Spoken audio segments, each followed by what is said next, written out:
25% of global soy is grown for animal feed. Eating plants directly means fewer crops grown and fewer animals harmed overall. Well, back to my little internet series called Connected to Disconnected, where we're taking agriculture issues or misconceptions people have about the ag industry and telling them the truth about it, what actually is going on. So in this video, this lady claims that, well, the vast majority of soy goes to livestock, and if we just take away livestock, all ground can be used for food, and there will be less crop production and all this. That's not technically true, really. So there's something you have to understand about the USA. Most of the soybean meal we produce goes to grain or goes to livestock. But soybean meal is a byproduct, okay? When we crush soybeans or we do different things to them, we create biodiesels, lubricants, all sorts of things. There's a whole list of things you can create with soybeans. And when we do these things, we create a byproduct. We create soybean meal.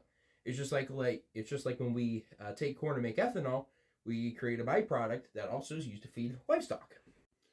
So first and foremost, by having livestock, not only are we adding an extra use to what would usually be a non-useful item, but additionally, we're able to take that non-useful item that people couldn't eat, feed it to livestock, make it into a product we could eat, and we're basically able to use soybeans more.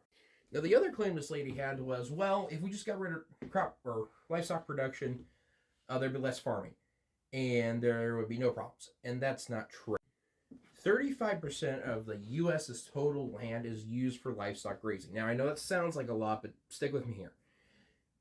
The reason it's used for grazing is because there's nothing else that can be really grown there. This is rocky regions, hilly regions, ground that isn't that arable and can't grow that much. We're talking out west or more in the hilly regions in America.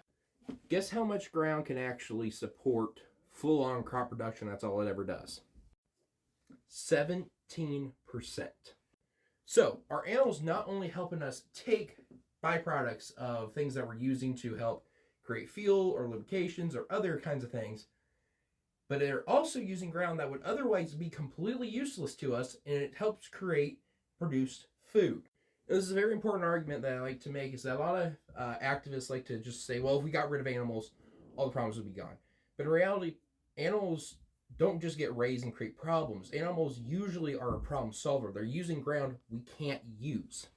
So this lady, I highly encourage you to message me, or if you have any other questions, please put them down in the comments. There's lots of people who are very knowledgeable, including myself, that can answer those questions.